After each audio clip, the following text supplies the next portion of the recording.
our Chester Bandstand commissions. Incredibly thrilled to be joined by Pete Simcoe and the artist that he's collaborated with, Dorothy Bird. So Pete, how's lockdown been for you and how's it affected the work that you've been doing and your creativity? Well, it's been an interesting one because lockdown for me has been a strange one. I don't particularly have any dependents, so I don't have kids, and I basically live on my own. So lockdown's been a strange one for me in many respects because I'm used to working at home, and I just moved just before the lockdown really kicked in. So working from home, spending a lot of time working on projects in my own space, in my own living space, is not unfamiliar. And so on that level, it's not like suddenly working at home became this really alien environment that I had to get used to, and there were children to be looked after, so in that respect, it didn't really change. I think for me, one of the big changes was, well, certainly I enjoyed spending time with friends, and obviously that was difficult, and I wasn't able to do that, but also actually writing things like lyrics and writing about things in different environments is an important part of the process, the creative process for me. So for example, in Chester, I particularly like going to Story House. There are some cafes that I would go to. I do like the coffee at Nero, so I tend to go there a bit. And I think that's the thing that I really missed, was the ability to sort of be able to go to places, to have a different environment, because I tend to find that some things I do really well in my own home environment, and then there are things that are more difficult if I'm writing lyrics. I mean, as an example, the lyrics I wrote, I spoke to you 2-3 weeks ago, and I thought, I don't know, how much does Julia want to be involved with writing? And you were sort of like, well, no, you go for it, sort of thing. So I did, and what I was doing was going for walks as part of daily exercise, sitting down, and I spoke to you at one of those places next to the river, and I was like, okay, right, let's write some lyrics. But that could easily have taken place in Story House, in a cafe. And so, again, coming back to that point, one of the major things for me was, in terms of creativity, it didn't affect so much apart from just the environments that I could go to do some of these projects. Yeah, fantastic. I certainly know what you mean in terms of not being able to access the spaces that we used to. And as certainly as creatives, a lot of that soaks into the work. I mean, pretty much the same question to yourself, Dorothy Bird. I know you're splitting your time between Berlin and Merseyside in Liverpool. Has that impacted yourself as a performer and a writer? Yes, most definitely. So I started lockdown in Berlin. So I was 3 months there and couldn't come to Liverpool. And so in there so it was very unusual for me because normally I go back and forth, and like what I noticed is that so there are times for input and there are times for output, and I think so for me the most important thing is to have a balance between both, and so which is affecting also my creativity. So and then suddenly just being inside, and like I like to move, I like to experience different things, and suddenly just have all this and being just in my head and like so it was different every day, so I try to really get into a certain flow, but so I noticed that I have lots of musical ideas and lots of melodic ideas, but that suddenly like the lyrics just wouldn't come. So it's as if somehow I needed to experience different things again, so and like to see stories and to actually see people and interact. So this was an interesting part because normally like everything is in the flow, and now I feel it's coming back.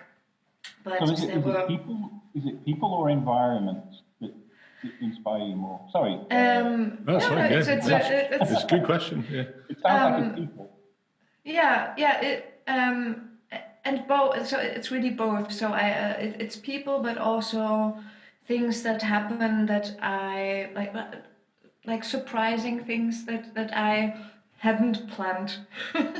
And yeah, so it can, yeah, it's both, it's people and environment, but yeah, just something that tickles my mind and tickles my heart, and just, yeah, these things. Yeah. Certainly has been a profoundly different time for anyone creative, certainly if they're used to collaborating and working with other people, which is one of the reasons it's been really exciting that this piece of work, which is one of 5 new commissions, has actually been had an element of collaboration. So I remember, Pete, this piece, Loved and Lost, you sort of pitched this on the application for the commission, and all of the judging panel were really, really incredibly impressed by the idea of combining the elements that you set out. I've got to ask, what inspired the track, and what affected your creative process that was different to normal? Oh, okay. Inspiration for the track, to be honest, I think it's almost like just to go into the 2 types of songwriting that you tend to see. There's the kind of storytelling, and then there's what I would describe as more artistic, poetic interpretation, in terms of there's things that kind of have a romantic nature that you can interpret in many different ways. And then there's more direct storytelling you might sort of find associated with, say, folk singers or mainstream-wise, someone like Bruce Springsteen. I'm not overly a fan, but he's a person who tells stories, and certainly in his live performances as well. And the stuff that I tend to do does tend to be more towards the sort of artistic, open to interpretation, that kind of poetic style. But it's not just happy songs about love, and it's not just asking, it's not just about positivity. I've written some quite sort of emotional and quite bleak tracks that are, so I think in my writing there's a real balance, but I think the inspiration for this, to be quite honest, was partly hearing when we discussed the collaboration with Dorothy Bird. I listened to some of the stuff that she'd done, and I thought, what would I really like to hear a singer with this kind of great voice be singing, and what do I want to say? So that was a real combination. It was a real sort of inspiration of what would I like to hear myself, and what sort of things would I like a singer with that kind of voice to be singing about. And I have worked with other singers, and I can't ask them to necessarily sing about the same sort of subject. Depends, again, who you're working with. So that was certainly a great influence on it, and it was great to be working with a female singer, especially with the talent that Dorothy had. Inspiration-wise, I wanted it to be a love song. I wanted it to have kind of, if we're going to talk about inspiration from other tracks, there were things that I'd heard from Massive Attack. Again, I'm not a massive fan, but I can really appreciate what they've done. I wanted to incorporate some of the trip hop beats that I had. I had this idea for a riff for the chorus, so I wanted to build that in. And I thought, you know what, this song is about positivity, it's about love, and it's an atmospheric track. So that's where I felt I was coming from. That was where it started. And then lyrics-wise, as I say, I was going to places. I was on the daily exercise. I was going down by the river. I was sort of putting words together and saying, again, that combination of what do I want to hear Dorothy Bird singing, and what do I want to say. Yeah, fantastic. Yeah, that's so nice. Yeah. Yeah, a lot of the time, certainly if you're working collaboratively, you'll write something and not necessarily know who that's going to be for. You sort of are writing for a personality. I mean, I know, Luke, we've had conversations about Depeche Mode, but it's like you can imagine Martin Gore is writing for Dave Garn, and Dave Garn is a character. He's done all sorts of things, shall we say. Let's not go into that too much in his life, but you're writing for a personality to a degree. And I would imagine, if you've got co-writers or people writing for bands, who are the personalities involved will be, one of the things involved in that process. Yeah, that's very nice. Yeah. Yeah, and actually the track is even more than the sum of its parts for that mindset, I'm sure.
The road is long.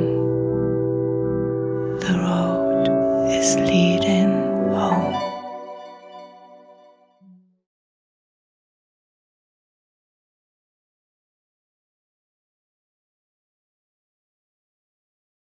How was the process for both of you?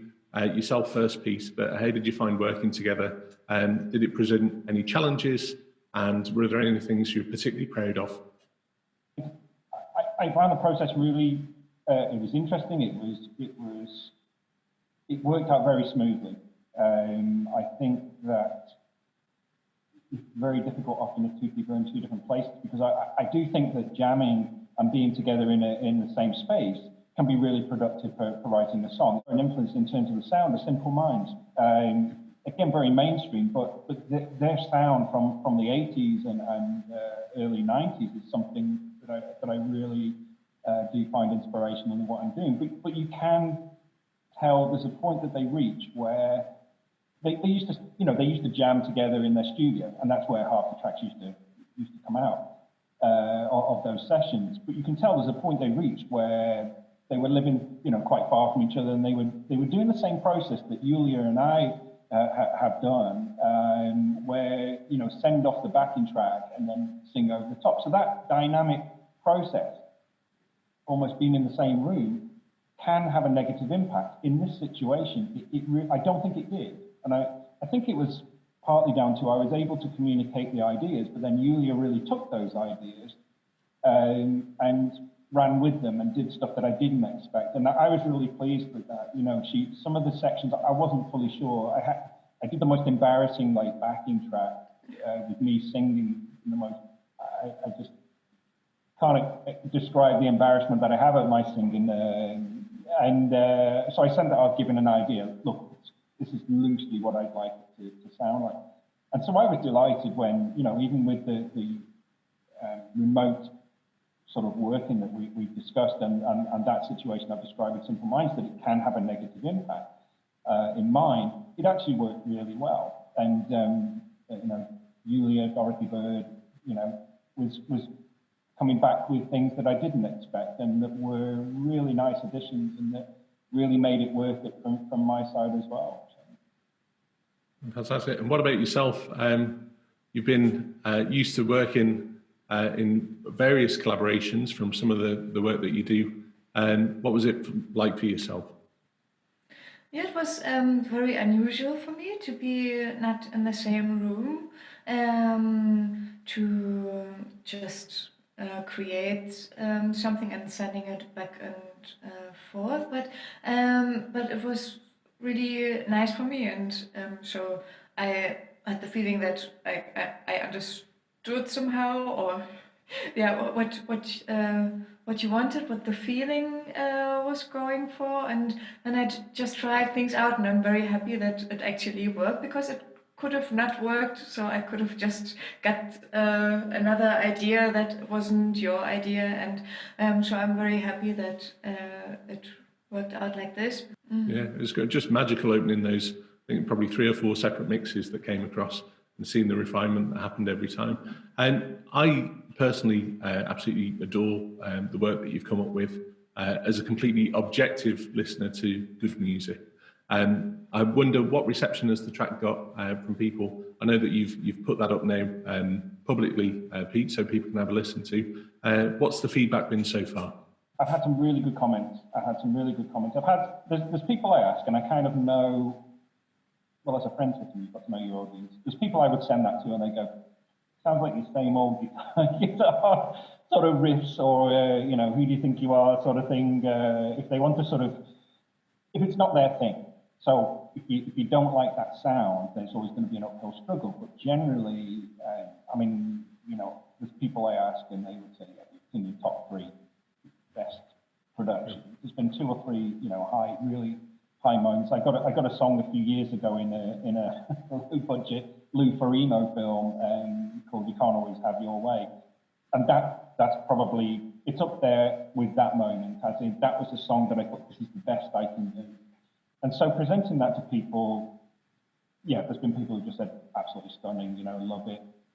It just depends really. Do you like the kind of You know, I mean, literally when I was coming up with that guitar sound for the chorus, I had a specific sound in mind. And if you like the guitar from 1987 album, The Joshua Tree by U2, that was the sound that I was trying to achieve specifically by that guitar, that kind of sort of Fender or Gretsch sound with, you know, overdriven with reverb delay. I specifically wanted that very chimey sound. So there's a lot of people who've moved on from that. I don't think I ever moved on from some of those sort of 80s guitarists. And, you know, I still want to achieve that sound. So coming back to your point, it depends whether people appreciate that sound, really. And I've got friends that I would play it to and say, look, I know they don't like what I do, but I send it to them anyway and say, has this improved? Because it's almost like if I can impress them, it's like going to an open mic that you know is notoriously difficult.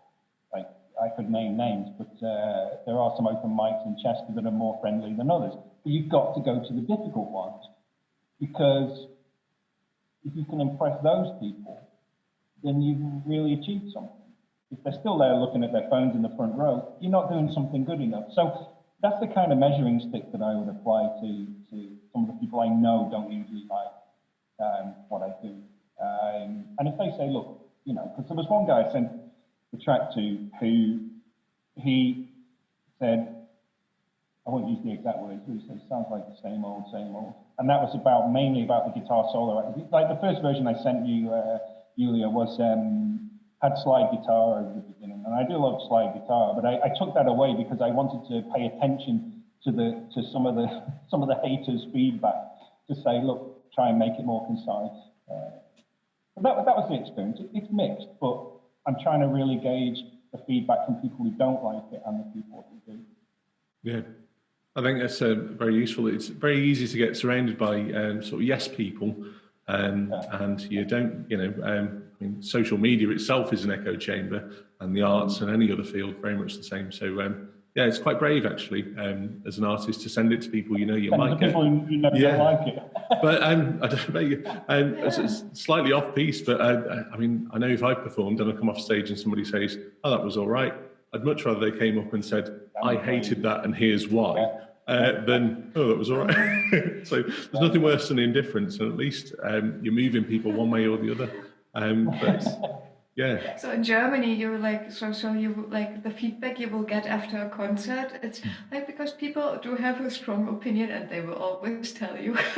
Yeah. So the positive feedback might come in the end.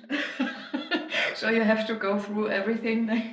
I'm really interested to hear from both of you about what you think COVID's effect on the music scene will be in the long term. Everywhere, I think it's very difficult for venues to survive because, I mean, it's necessary to have these restrictions, to have like I know in theaters in Germany, you have to have a certain distance between the seats, and then but also on stage, so you can't just like you need bigger stages, you need so to have the distance, but like many venues, they to survive they need to sell every ticket, so every seat, so they actually it's not working to just sell a third of the tickets if they're not subsidized. And that's like, so I'm not sure. I only know that it will be difficult. Because then it goes, some of that goes to the artist, of course, as well. So it's not just about venues surviving, it's about if you ticket sales, then you get a percentage of that. And then that's the struggle. Yeah, but I don't know. Me personally, I'm just positive thinking, or try to keep it like that, and just try to just do whatever comes up. And are you saying that your experience of doing the video was significantly less enjoyable than actually being at a gig?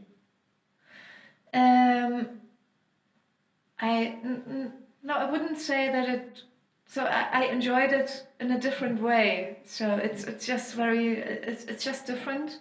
you could almost turn the video type presentation or the video type gig into some sort of combination between a studio and a live situation, where you can actually do quite a lot in a studio to improve the way things look, maybe even use green screen, that kind of thing. So I guess it opens up that opportunity to do that sort of thing, really, and forces people to a degree.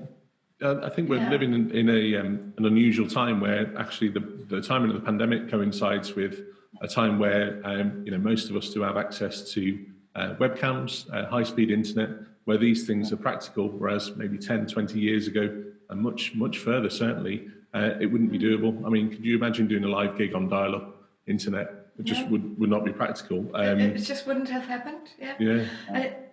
And I personally, like, I can't wait to go to a live concert again. Like, so like, just as an audience, like, as well, like, so it's just something special that you can't get from a screen. It's just so it is of course, like, it's so nice to see and to watch people, like when I, like, lots of people, they stream and it's nice to watch and to see their craft and their, like, how they are. I mean, everybody's forced to reduce, like, to show their music that way. So that's very interesting for me too. But to just be in a room with people, so I think that's what I'm craving for. The collective audience experience versus, I guess you're sort of sending a message in the most purified form when you record in the studio. That's the message, that's the thing you wanted to say. But the kind of live performance and the audience and being with those people who all like the same thing as you, actually being in the audience itself is that collective, experience, whether that's a small club or a stadium or something like that. So. Yeah.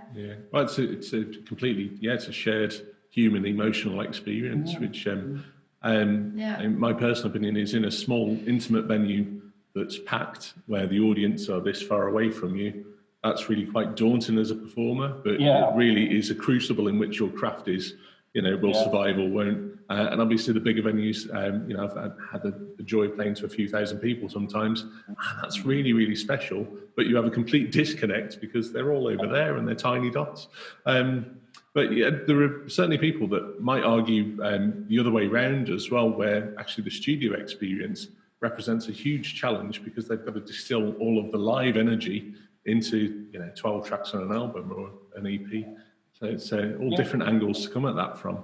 I've heard musicians saying that they went into the studio, as in just interviews with bands that I like. One or two of them sort of said, we went into a studio with an album that we planned out and it was really dynamic. What came out the other side wasn't the entire vision they had. Like, it could have been stronger, and somehow it got diluted. Actually, somebody said that to me about the song that I've just done, this Loved and Lost. Said, because I played them the initial theme and idea, and I think they latched on. Maybe they liked the guitar at the beginning, in combination with maybe the scratching sample, and that's what really caught their attention. In the end, scratching sample was kind of like a secondary thing, and the slide guitar was replaced with something else. And they sort of said, somehow it had changed in a way that, I don't know, maybe they latched onto the initial kind of theme and the initial sound. And I think that can really happen in the songwriting process as well, where, say, if, I have done stuff before where someone says, do you want to work on my song? And then it's like, if they're really close to it, it can be really difficult to work in that situation because there's only so much I can do, and there's only so many styles I can do, and only, a certain extent to the capability that I have. And it's like, well, look, I'll do my thing and I'll probably do it well, but it's like, maybe you don't have that vision in mind. And again, that comes back to working with this track, why I had Julia, as Dorothy Bird, in mind when I was writing the lyrics, and I could kind of hear what I anticipated come out the other side, and that's what happened. Plus all the improvements that you brought to that. So yeah. It's been great hearing this track as one of 5 commissions for the bandstand.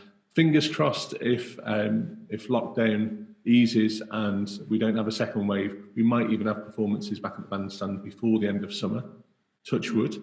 But I just wonder, what are your future plans in terms of performing and music creation? And I'll start with you, Dorothy Bird. So hopefully I will be able to play live end of September and October. So actually there's a little tour planned in Poland, and hopefully one live gig in Liverpool happening in the Prohibition Studios. So, and for then I will work on my EP that's hopefully, lots of hope here, will be released by then. So yeah, these are the plans, and but I'm just open to see whatever happens. That will be really good. So at the moment, I'm working on the music to record, like remotely from home, and then we'll be in the studio soon, hopefully. How many songs? How many songs on the EP? Probably 5. Okay. Yeah. Looking forward to hearing that. That's great. So lots of hope, as you said. So we'll keep everything crossed. Yeah. Or as they say in Germany, thumbs pressed. I think, is that right? Yeah. Daumen gedrückt, thumbs That's pressed. It. Yeah. What about yourself? What about yourself, Pete? I have done this song as part of. I'm hoping to complete again at least sort of 5-6 songs by the end of the year, which is quite a tall order actually, because songs usually take a couple of months. It can take 2 or 3 months just to get the lyrics right. I know people who sort of say, I've written a song in an afternoon, but I could do that, but then to get it to a level where I just think I'm really happy to show it to someone else and not be embarrassed or feel that it wasn't the best that I could do, just take a long time. So that's number one, that's the thing I want to do. In terms of personally, I really want to go to Prestatyn Beach again at some point, just because I want to go for a walk down there, but that's going to be a little while. The nearest beach that I like going to, and so personal, on a personal level, but that's also inspirational as well. It's just a nice space to walk. Really, carrying on with songwriting. I mean, there's obviously Loved and Lost is complete. There's another one that I wrote a couple of months ago that's complete. So there's a little way to go, and it does take a while to get it right, because you want to have a selection of songs on a CD or on a digital collection of songs that you really feel are the best you can do, and that simply takes time. I think as far as performing, going back to another question you were asking earlier, it's going to be a difficult one with performers, because I think human nature, there will be a lot of people wanting to get back out to perform and to be with people, and I think it's a very difficult line to walk, because nature dictates that we are social animals, and so having these gigs and having that collective experience of people in an audience and playing, it has to come back, because there's such a demand for it, and there's such a big industry as well. So it will come back. It just depends. Going back to the question you asked me before on I guess this whole word is sort of risk, the definitions of risk and the definitions of safe. It's a really difficult sort of, it's a really difficult line to walk, where that starts again.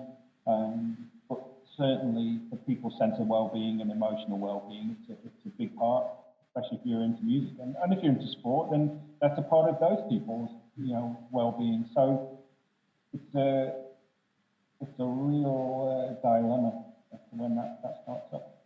Yeah, I don't know how that applies to what my plans are, but it does a little bit, because obviously I can't go out to some of these places that I want to go to.